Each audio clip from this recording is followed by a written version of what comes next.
Hello everyone, welcome to TWS academy. General awareness and জিকের 42 নম্বর পর্ব আজকে আলোচনা হবে। তো অবভিয়াসলি যারা ক্লাসে যুক্ত হচ্ছে সকলকে বলবো ক্লাসটিতে যুক্ত হওয়ার সাথে সাথে ক্লাসটি একটু শেয়ার করবে এবং ক্লাসটি লাইক করে দেবে। চ্যানেলে নতুন হয়ে থাকলে অবশ্যই চ্যানেলটিকে সাবস্ক্রাইব করতে ভুলবে না। আমরা প্রতিনিয়ত তোমাদের জন্য ক্লাস নিয়ে আসছি। টিডব্লিউএস একাডেমি এবং দ্য ওয়ে অফ সলিউশনের রুটিন অনুযায়ী ক্লাস করানো হয়।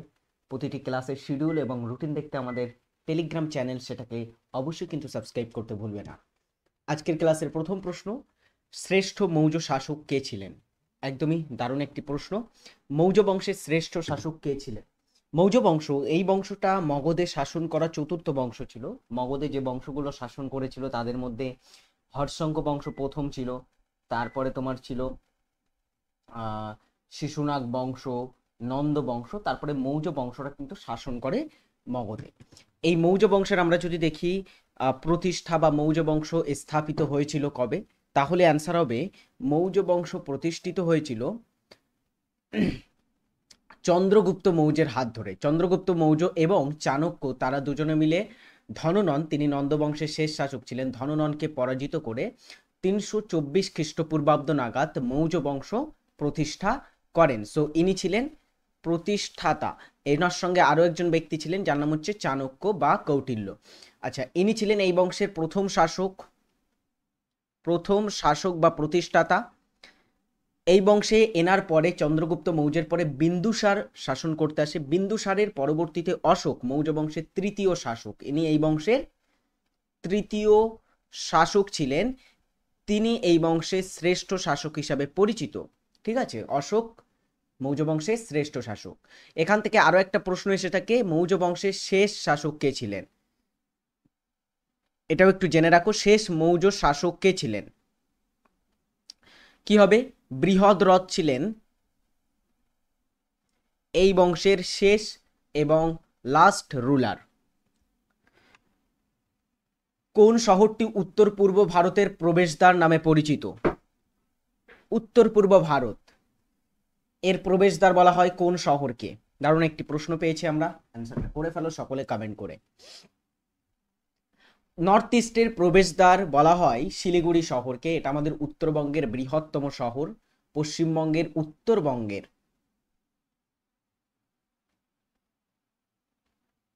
বৃহত্তম শহর।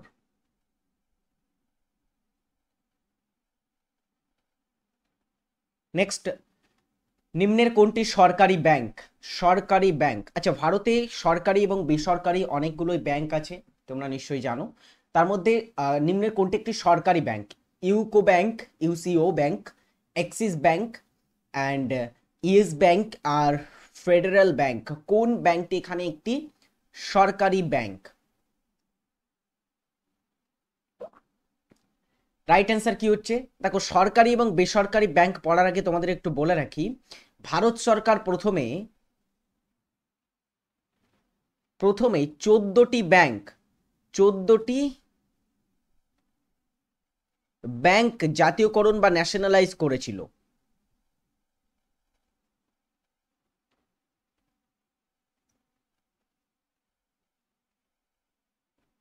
করেন 1969। ভারত সরকার 14টি ব্যাংক কবে জাতীয়করণ করেছিল? 1969 সালে 14টি ব্যাংককে জাতীয়করণ করে। জাতীয়করণকৃত ব্যাংকের মধ্যে আমরা যদি দেখি, বা ভারতীয় ব্যাংকগুলির মধ্যে সরকারি ব্যাংক বা যেটাকে তোমরা গভর্নমেন্ট ব্যাংক যাই বলো, এর মধ্যে একটা হচ্ছে ইউকো ব্যাংক। ইউকো ব্যাংকটা বিড়লাদের দ্বারা প্রতিষ্ঠিত হয়েছিল। জিডি বিড়লা যে গ্রুপ আছে, বিড়লা গ্রুপের দ্বারা প্রতিষ্ঠিত হয়, কিন্তু এটা পরবর্তীতে সরকারি ব্যাংক হয়ে যায়। এটা সদর দপ্তর কলকাতাতে আছে, কলকাতাতে এর হেডকোয়ার্টার আছে, এটাও একটু জেনে রাখবে। এবারে দেখো, আমাদের ভারতে বর্তমানে currently there are 12 nationalised bank in the country. আমাদের ভারতে 12টি বর্তমানে জাতীয়করণকৃত ব্যাংক আছে। কতগুলি আছে ভারতে জাতীয়করণকৃত ব্যাংক? 12টি। Here is the list of governments bank in India in 2024। 2024 ভারতের সরকারি ব্যাংকগুলি হলো এসবিআই। ভারতের প্রথম জাতীয়করণকৃত ব্যাংক ছিল SBI, state bank of India. এছাড়া public Punjab national bank PNB, bank of India, union bank of India, Canara bank, bank of Maharashtra, bank of India, bank of Baroda, Indian overseas bank এবং Indian bank, UCO bank, Punjab and Sind bank. এই ব্যাংকগুলো হচ্ছে আমাদের ভারতের total 12টি জাতীয়করণকৃত bank. এছাড়া আরও যে সমস্ত ব্যাংকগুলি আছে যেমন axis bank, yes bank, federal bank, HDFC bank, ICICI bank, এই সমস্ত ব্যাংক, বন্ধন ব্যাংক, এগুলো সবই কিন্তু বেসরকারি ব্যাংক, এগুলি সবই বেসরকারি ব্যাংকের মধ্যে পড়ে থাকে। ওকে, সো এই 12টি হচ্ছে বর্তমানে আমাদের ভারতের জাতীয়করণকৃত ব্যাংক। চলো অর্থ সংক্রান্ত আরেকটা প্রশ্ন। আন্তর্জাতিক অর্থ ভান্ডার বা আইএমএফ, ইন্টারন্যাশনাল মনিটারি ফান্ড, এর সদর দপ্তর বা হেডকোয়ার্টার কোথায় আছে? কমেন্ট করে জানাবে। এবং এখানে প্রশ্ন অনুযায়ী জিজ্ঞাসা করা হচ্ছে এর সদস্য কতগুলি, আইএমএফ কান্ট্রি কতগুলি আছে বা সদস্য কান্ট্রি কতগুলি আছে। বর্তমানে সমগ্র বিশ্বের মধ্যে 195টি দেশ আছে, যার মধ্যে আন্তর্জাতিক অর্থ ভান্ডারের সদস্য দেশ হচ্ছে 190টি সদস্য দেশ। আচ্ছা, আইএমএফটা স্থাপিত হয় কবে? আইএমএফ এর সদর দপ্তর কোথায়? একটু জেনে রাখো। আইএমএফটা প্রতিষ্ঠিত হয়েছিল 1944 সালে আন্তর্জাতিক মুদ্রা তহবিল প্রতিষ্ঠিত হয়। এবং সদর দপ্তর কোথায় এটার? এটার সদর দপ্তর হচ্ছে ওয়াশিংটন ডিসি।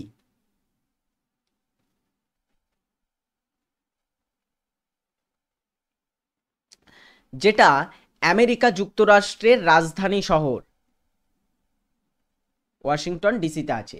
আচ্ছা, আইএমএফ এর সাথে আরো একটা তোমার সংস্থার নাম মনে রাখো, যেটা হচ্ছে ওয়ার্ল্ড ব্যাংক। এটারও কিন্তু তোমার হচ্ছে সদর দপ্তর ওয়াশিংটন ডিসিতে আছে এবং এটাও প্রতিষ্ঠিত হয়েছিল 1944 সালে। আর্থিক জরুরি অবস্থা সম্পর্কিত আর্টিকেল 350, আর্টিকেল 351 এবং আর্টিকেল 356 এবং আর্টিকেল 60, কোন আর্টিকেলটি এখানে আর্থিক জরুরি অবস্থা সম্পর্কিত? জরুরি অবস্থার বিধান তোমরা নিশ্চয়ই জানো। এটা জরুরি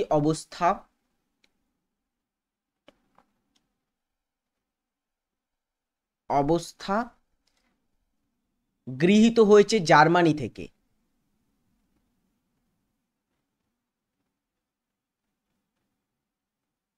জার্মানি বা উইমার সংবিধান থেকে গৃহীত। ওকে, এবারে দেখো জরুরি অবস্থা সাধারণত 3 প্রকারের হয়। একটা হচ্ছে জাতীয় জরুরি অবস্থা, জাতীয় জরুরি অবস্থা, যেটা আমাদের ভারতে এখনো পর্যন্ত 3বার লাগু করা হয়েছে জাতীয় জরুরি অবস্থাটা। জাতীয় জরুরি অবস্থার আর্টিকেল কি কি? জাতীয় জরুরি অবস্থার আর্টিকেল হচ্ছে 352 ধারা অনুসারে জাতীয় ন্যাশনাল এমার্জেন্সি ডিক্লেয়ার করা যায়। কে ডিক্লেয়ার করে থাকেন? রাষ্ট্রপতি ডিক্লেয়ার করতে পারেন। ওকে, যে সমস্ত জরুরি অবস্থা আছে সবগুলোই কিন্তু রাষ্ট্রপতি লাগু করতে পারেন। আরেকটা হচ্ছে রাজ্য জরুরি অবস্থা বা রাষ্ট্রপতি শাসন। রাষ্ট্রপতি শাসন, রাষ্ট্রপতি শাসনের আর্টিকেল কত?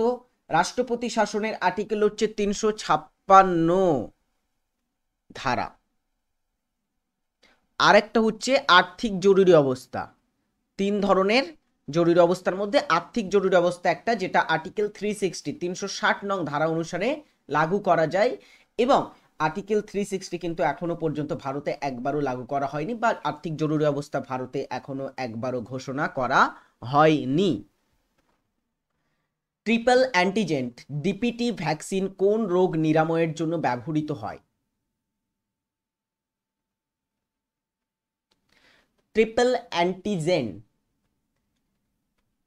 ডিপিটি ভ্যাকসিন কোন রোগ নিরাময়ের জন্য ব্যবহৃত হয়?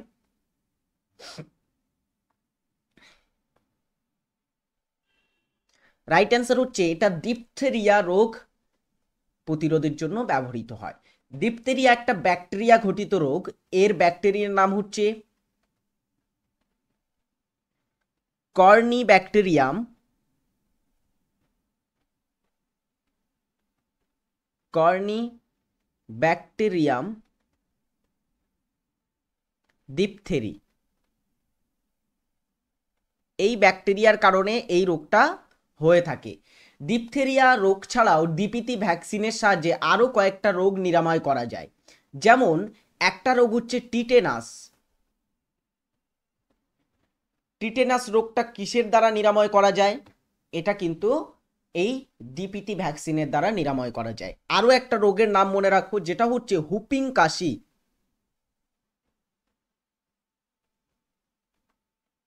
হুপিং কাশি বা এই রোগটার একটা অপর নাম হচ্ছে পার্টুসিস। পার্টুসিস রোগটা বা হুপিং কাশি রোগ, টিটেনাস রোগ, ডিপথেরিয়া রোগ, এই তিনটের মধ্যে একটা কমন বিষয় হচ্ছে তিনটেই ব্যাকটেরিয়া ঘটিত। ব্যাকটেরিয়া ঘটিত রোগ এবং তিনটেই নিরাময় করা যায় ডিপিটি ভ্যাকসিনের মাধ্যমে এবং এটাকে ট্রিপল অ্যান্টিজেন বলা হয় এই কারণে। সূর্য ছাড়া পৃথিবীর নিকটতম নক্ষত্র কোনটি? সূর্য তোমরা নিশ্চয়ই জানো, আমাদের পৃথিবীর যে গ্যালাক্সি তোমার সৌরমণ্ডলের চারিদিকে পাক খাচ্ছে, তাই না? সূর্য থেকে তৃতীয় দূরত্বে আছে পৃথিবী। সো পৃথিবীর সবচেয়ে কাছের নক্ষত্র কি? সেটা হচ্ছে সূর্য। এটা তো একদমই বেসিক জিনিস। তাছাড়া সূর্য ছাড়া পৃথিবীর কাছে আরও একটা নক্ষত্র কোনটি? সূর্যের পরে সবথেকে কাছের নক্ষত্র পৃথিবীর কোনটি? সেটা হচ্ছে প্রক্সিমা সেন্টাউরি। এটা হচ্ছে সূর্য ছাড়া পৃথিবীর সবচেয়ে কাছের নক্ষত্র। কোন নদীর মোহনায় বদ্বীপ সৃষ্টি হয়নি? ডেল্টা বদ্বীপ সৃষ্টি হয়নি কোন নদীর মোহনায়?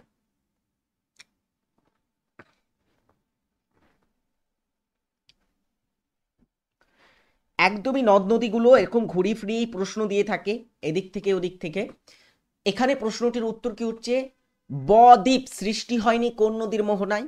বদ্বীপ সৃষ্টি হবে কেমন নদীর মোহনায়? মনে রাখবে, ভারতের যে দক্ষিণ ভারতের নদ নদীগুলো আছে, কিছু নদী গেছে পূর্ব দিকে, কিছু গেছে পশ্চিম দিকে। সো এখানে দেখো, যেগুলো পূর্ব বাহিনী নদী, সেই নদীগুলো কিন্তু বেশি বদ্বীপ গঠন করেছে। সেই নদীগুলো যেমন গোদাবরীর তীরে বদ্বীপ আছে, গঙ্গা নদীর বদ্বীপ আছে, মেঘনা নদীর বদ্বীপ আছে, ব্রহ্মপুত্র বা মিলিত গঙ্গা এবং যমুনার মিলিত প্রবাহ, সেখানে বদ্বীপ আমরা দেখতে পাই।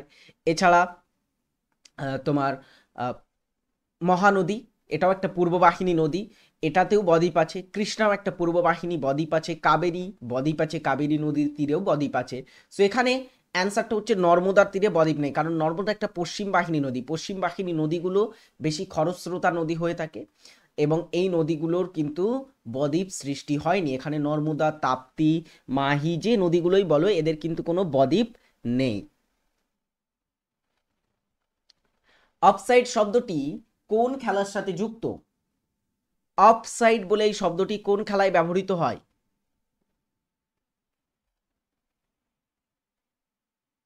দারুণ একটি প্রশ্ন, উত্তরটা করো। অফসাইড খেলাটি সাধারণত ব্যবহার হয় ফুটবল খেলাতে। অফসাইড শব্দটির ব্যবহার করা হয়। ফুটবলের সাথে যুক্ত কিছু শব্দ দেখে রাখো, যেমন সেন্টার ফরওয়ার্ড, এছাড়া dribbling, goal kick, sweeper, scissors, corner kick, throw in, direct free kick, penalty kick, foul, yellow card, red card, tackle, tie breaker, marking, golden goal, man on clean sheet ইত্যাদি শব্দগুলো ব্যবহৃত হয়ে থাকে football খেলায়। এছাড়া আরও অনেক শব্দর ব্যবহার করা হয়, কিন্তু মেনলি এই শব্দগুলোর ব্যবহার করা হয়।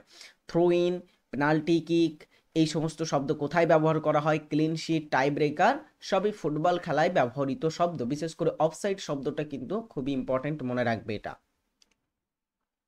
মৌসিনরাম কিসের জন্য বিখ্যাত? চলো, মৌসিনরামটা কিসের জন্য বিখ্যাত? বিশ্বের সর্বোচ্চ তুষারপাত, বিশ্বের সর্বোচ্চ বৃষ্টিপাত, বিশ্বের সর্বোচ্চ তুষারপাত, দুইবার হয়ে গেছে, যাই হোক, বিশ্বের সর্বোচ্চ তাপমাত্রা, কিসের কারণে মৌসিনরাম বিখ্যাত? মৌসিনরামটা তোমরা নিশ্চয়ই জানো, এটাতে বিশ্বের সবচেয়ে বেশি বৃষ্টিপাত হয়। বিশ্বের সবচেয়ে আর্দ্রতম স্থান হচ্ছে কোনটি? মৌসিনরাম। মৌসিনরাম আছে কোথায়? মনে রাখবে, এটা মেঘালয় রাজ্যে আছে। মেঘালয় রাজ্যের একটা বৃষ্টিবহুল স্থান। কেমন বৃষ্টিবহুল? বিশ্বের সবচেয়ে বৃষ্টিবহুল স্থান, বিশ্বের সর্বোচ্চ বৃষ্টিপাত হয়ে থাকে মৌসিনরামে। আজকের হোমওয়ার্কটা থাকছে ভারতীয় সংবিধানের তফসিল থেকে। ভারতীয় সংবিধানের নবম তফসিলের বিষয়টা কি? কমেন্ট করে আজকের এটার উত্তর সকলে জানিয়ে যাবে। নবম তফসিল, যে তফসিলটা প্রথম অ্যাড করা হয়েছিল তফসিলগুলোতে, সেই তফসিলটা বিষয়বস্তু কি? বিষয়বস্তু কি? কমেন্ট করে সকলে এই প্রশ্নটার উত্তর জানিয়ে যাবে। কে লোকসভা ও রাজ্যসভার যৌথ অধিবেশন তলব করতে পারেন? লোকসভা এবং রাজ্যসভার যৌথ অধিবেশন কে ডাকেন?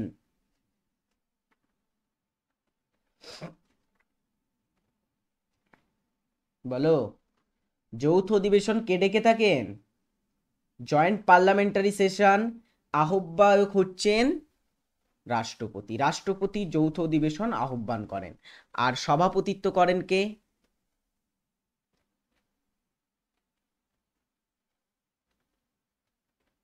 মনে রাখবে, সভাপতিত্ব করে থাকেন যিনি, তিনি হচ্ছেন স্পিকার। সভাপতিত্ব করেন লোকসভার স্পিকার। আচ্ছা, যৌথ অধিবেশন সম্পর্কে ভারতীয় সংবিধানের ধারা 108-এ আলোচনা করা হয়েছে, বা 108 নং ধারা অনুসারে কিন্তু যৌথ অধিবেশন আহ্বান করা যায়। নেক্সট,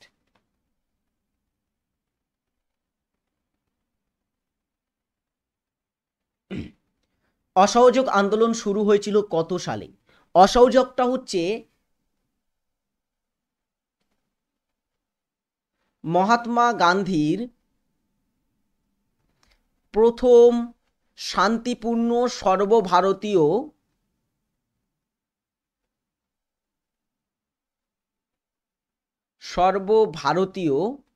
আন্দোলন বা মুভমেন্ট। গান্ধীজির প্রথম সর্বভারতীয় আন্দোলন কোনটি ছিল? অহিংস আন্দোলন, সেটা হচ্ছে অসহযোগ আন্দোলন। অসহযোগ আন্দোলন, এই আন্দোলনটা শুরু হয় কবে? সেটা শুরু হয়েছিল 1920 সালে শুরু হয়, এবং 1920 সাল থেকে 1922 সাল পর্যন্ত এই আন্দোলনটা চলেছিল। চৌরি চৌরার ঘটনার কারণে মহাত্মা গান্ধী এই আন্দোলনটা প্রত্যাহার করে নিয়েছিলেন পরবর্তী সময়ে। Okay, IBA international boxing association world boxing championship 2025 কোথায় অনুষ্ঠিত হবে? আইবিএ ইন্টারন্যাশনাল বক্সিং অ্যাসোসিয়েশন দ্বারা অনুষ্ঠিত ওয়ার্ল্ড বক্সিং চ্যাম্পিয়নশিপ, এটার 2025 সালের আসরটা কোথায় বসবে? আইবিএ ওয়ার্ল্ড বক্সিং চ্যাম্পিয়নশিপের সর্বশেষ আসর বসেছিল 2023 সালে। 2023-এ সর্বশেষ আসনটা বসেছিল। এই আসরে সর্বশেষ আসরটা বসেছিল যেখানে, সেটা হচ্ছে তাসখন্দ। তাসখন্দটা কোথায়? তাসখন্দটা হচ্ছে উজবেকিস্তানের রাজধানী। ওকে, এবারে দেখো, এই যে আইবিএ বক্সিং চ্যাম্পিয়নশিপ ছিল, এখানে ভারত 3টি পদক জিতেছিল, 3টি ব্রোঞ্জ জয়লাভ করে। এটাও একটু জেনে রাখো। এবারে দেখো, ফেরত আসি 2025-এ। 2025-এর আইবিএর যে বক্সিং চ্যাম্পিয়নশিপ, সেটা হবে কোথায়? এটা হচ্ছে আস্তানাতে হবে 2025-এর বক্সিং চ্যাম্পিয়নশিপ। আচ্ছা, আস্তানাটাও একটা দেশের রাজধানী। কোন দেশের রাজধানী বলো তো? আস্তানাটা কোন দেশের রাজধানী?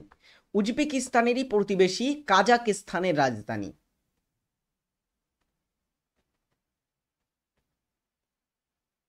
কাজাকিস্তানের রাজধানীর নাম কি? আস্তানা। সত্যার্থ প্রকাশ গ্রন্থ রচনা করেন কে? সত্যার্থ প্রকাশ শীর্ষক এই গ্রন্থটি কে লিখেছিলেন?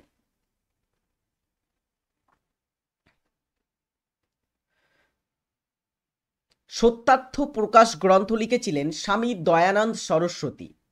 স্বামী দয়ানন্দ সরস্বতী, ইনি 1875 এই গ্রন্থটি লিখেছিলেন, এবং 1875-এ তিনি একটা সমাজ সংস্কারক সংগঠন প্রতিষ্ঠা করেছিলেন, বা সমিতি প্রতিষ্ঠা করেছিলেন।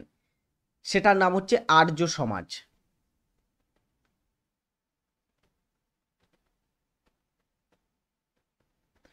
আর্য সমাজের প্রতিষ্ঠাতা ছিলেন দয়ানন্দ সরস্বতী, 1875-এ তিনি এটা প্রতিষ্ঠা করেন।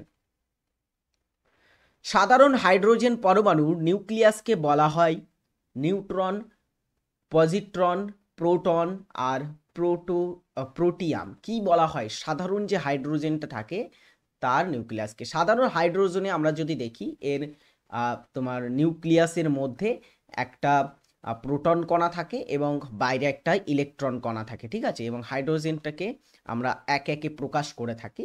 হাইড্রোজেনের সাধারণ নিউক্লিয়াস যেটা থাকে সেটাকে প্রোটন বলা হয়। কি বলা হয়? এটাকে প্রোটন বলা হয়ে থাকে, ঠিক আছে? হাইড্রোজেনের ভর সংখ্যাও এক প্রায়, এবং এটার যে পারমাণবিক ক্রমাঙ্ক সেটাও এক। এটার যে নিউক্লিয়াস সেটাকে বলা হয় প্রোটন। ডিয়ার স্টুডেন্টস, সকলে একটু মনোযোগ দিয়ে শোনো।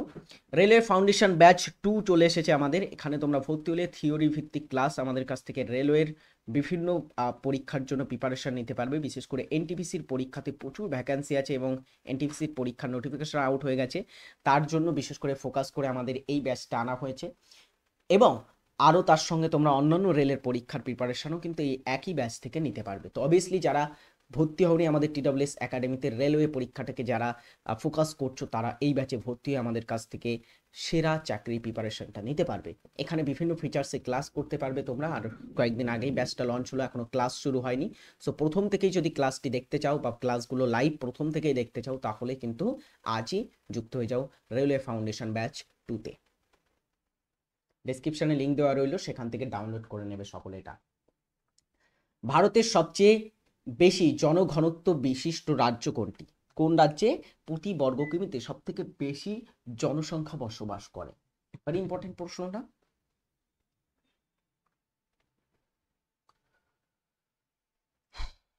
চলো উত্তরটা কি হচ্ছে দেখো, বিভিন্ন রাজ্য সম্পর্কে একটু আলোচনা করব। এখানে অ্যান্সার হচ্ছে বিহার রাজ্য সবচেয়ে জনঘনত্ব নিরিখে প্রথমে আছে। দিল্লিটা হচ্ছে জনঘনত্বে বৃহত্তম ইউটি, জনঘনত্ব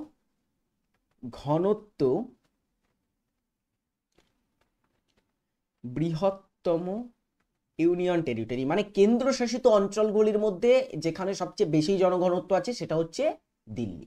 কেরালা তোমরা নিশ্চয়ই জানো, এখানে লিঙ্গানুপাত এবং লিটারেসি রেট বা শিক্ষার হার সব থেকে বেশি হচ্ছে কেরালাতে। উত্তরপ্রদেশটা সবচেয়ে জনবহুল স্টেট আমাদের ভারতের মধ্যে, সবচেয়ে বেশি জনসংখ্যা বসবাস করে উত্তরপ্রদেশে। বিহার রাজ্যের জনঘনত্ব সবচেয়ে বেশি। আচ্ছা, সবচেয়ে কম কোথায়? সবচেয়ে কম জনঘনত্ব কোথায় যদি বলা হয়, সেটা হচ্ছে অরুণাচল প্রদেশ।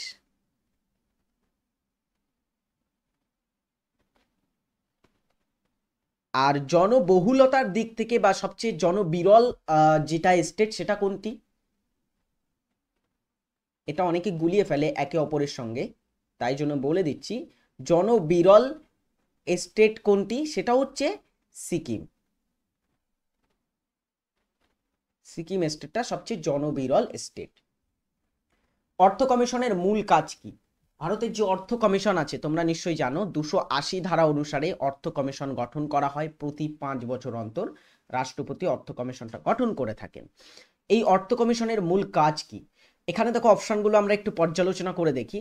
অপশানে জাতীয় পরিকল্পনার পর্যালোচনা, অর্থাৎ যে পঞ্চবার্ষিকী পরিকল্পনা হয় তার পর্যালোচনা, কেন্দ্র এবং রাজ্যের মধ্যে রাজস্ব বন্টন ব্যবস্থা, কোন দুটি রাজ্যের মধ্যে বিবাদের ক্ষেত্রে অনুসন্ধান, কোন দুটি রাজ্যের মধ্যে যদি বিবাদ হয় তার অনুসন্ধান ও উপদেশ সাধন করা বা উপদেশ দান করা, আরেকটা হচ্ছে সর্বস্তরে উন্নতির জন্য পরিকল্পনা তৈরি। এখানে রাইট অ্যান্সারটা কি হচ্ছে? অর্থ কমিশনের মূল কাজ হচ্ছে কেন্দ্র এবং রাজ্যের মধ্যে রাজস্ব বন্টন ব্যবস্থা করা। অর্থ কমিশন এটা প্রথম গঠন হয়েছিল 1951 সালে প্রথম অর্থ কমিশন গঠন হয়। এবং অর্থ কমিশনের প্রথম যিনি চেয়ারম্যান ছিলেন তিনি হচ্ছেন কে.সি. নিয়োগী। ইনি হচ্ছেন অর্থ কমিশনের প্রথম চেয়ারম্যান। আর বর্তমান চেয়ারম্যানকে তিনি হচ্ছেন অরবিন্দ পানাগড়িয়া।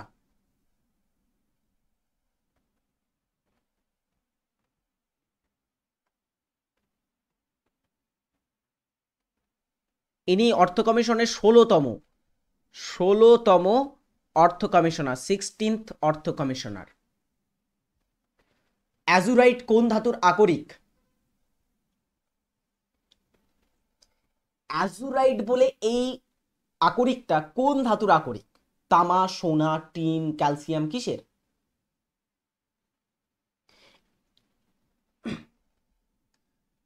রাইট অ্যান্সার কি হবে? অ্যাজুরাইট হচ্ছে তামার প্রধান আকরিক। অ্যাজুরাইট, কপার গ্লান্স, কপার পাইরাইটস এগুলো হচ্ছে সব তামার কিন্তু আকরিক। নরসিংহ কমিটি নিম্নলিখিত কোন সংস্কারের সাথে সম্পর্কিত ছিল? নরসিংহ কমিটিটা কোনটি সংস্কারের সাথে সম্পর্কিত ছিল? উচ্চশিক্ষা সংস্কার, কর কাঠামো সংস্কার, ব্যাংকিং কাঠামো সংস্কার এবং পরিকল্পনা বাস্তবায়ন। চারটে অপশনের ভিতরে উত্তর আমরা কোনটি করব? সেটা হচ্ছে ব্যাংকিং কাঠামো সংস্কারের সঙ্গে সম্পর্কিত ছিল নরসিংহ কমিটি। এটা 1991 সালে যখন পিভি নরসিংহ রাওয়ের সরকার ছিল এবং তিনি অর্থনৈতিক রিফর্মস করছিলেন যখন, তখন কিন্তু এটা গঠন করা হয়েছিল। এবং নরসিংহ রাওয়ের সময় তোমরা নিশ্চয়ই জানো, এই 1991-এ আমাদের ভারতের নয়া অর্থনৈতিক নীতি প্রণয়ন করা হয়েছিল। এবং তৎকালীন সময়ে যিনি অর্থমন্ত্রী ছিলেন তার নাম হচ্ছে ডক্টর মনমোহন সিং।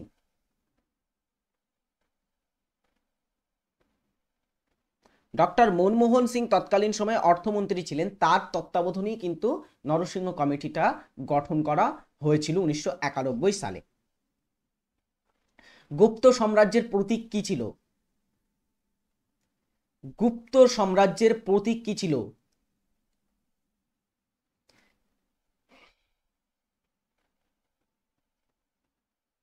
গুপ্ত সাম্রাজ্যের প্রতীক ছিল গরুর। কি ছিল? গরুর। গরুর কি? গরুর হচ্ছে বিষ্ণুর বাহন। গরুর হচ্ছে বিষ্ণুর বাহনকে বলা হয়। একটা পক্ষী জাতীয় বাহন বা যাই বলো, পক্ষী জাতীয় একটা প্রাণী। নেহেরু রিপোর্ট কে পেশ করেন? নেক্সট ভেরি ইম্পর্টেন্ট একটা প্রশ্ন পেলাম, নেহেরু রিপোর্টটা কে পেশ করে থাকেন বা কে পেশ করেছিলেন? মতিলাল নেহেরু, জওহরলাল নেহেরু, কমলা নেহেরু এবং গঙ্গাধর নেহেরু। রাইট অ্যান্সার হচ্ছে মতিলাল নেহেরু নেহেরু রিপোর্ট পেশ করেন। কবে করেন বলতো তিনি? নেহেরু রিপোর্টটা কবে পেশ করেছিলেন? রাইট অ্যান্সার হচ্ছে 1928 সালে নেহেরু রিপোর্টটা পেশ করা হয়েছিল। ছলিয়া কোন রাজ্যের লোকনৃত্য? ছলিয়াটা কোন রাজ্যের লোকনৃত্য?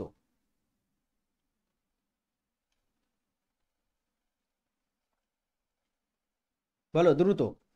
ছলিয়াটা কোন রাজ্যের লোকনৃত্য? এটা উত্তরাখণ্ডের লোকনৃত্য হচ্ছে ছলিয়া।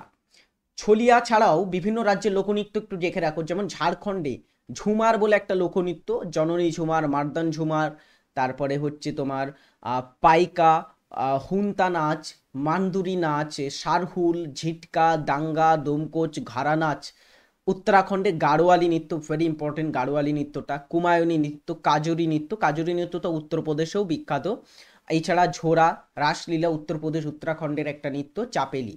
এছাড়া অরুণাচল প্রদেশের চালু নৃত্য ভেরি ইম্পর্টেন্ট, পাসিকঙ্কি ভেরি ইম্পর্টেন্ট, ওয়াংচো, পুনং ইত্যাদি হচ্ছে এখানকার নৃত্য। হিমাচল প্রদেশের ঝাড়ো নৃত্য, ঢালি নৃত্য, ধামন নৃত্যটা ভেরি ভেরি ভেরি ইম্পর্টেন্ট। ধামন নৃত্য কোথাকার? এটা হিমাচল প্রদেশের।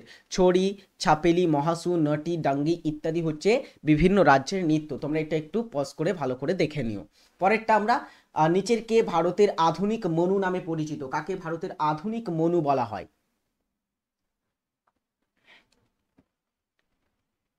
আজকের কোশ্চেনগুলো কিন্তু খুবই ইম্পর্টেন্ট কোশ্চেন ছিল। সো সকলে যারা ক্লাসটি শেষ পর্যন্ত দেখছিলে তারা একটা করে লাইক করবে।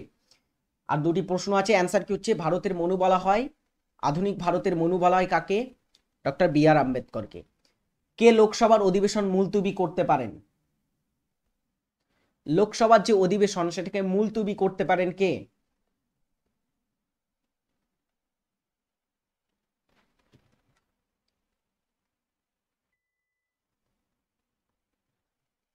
লোকসভার অধিবেশন মুলতুবি করতে পারেন লোকসভার স্পিকার।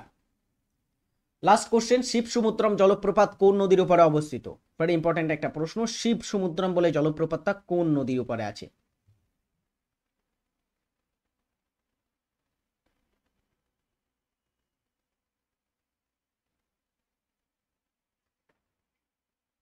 শিবসমুদ্রম জলপ্রপাতটা আছে কাবেরী নদীর উপরে। কাবেরী নদীর উপরে এটা অবস্থিত।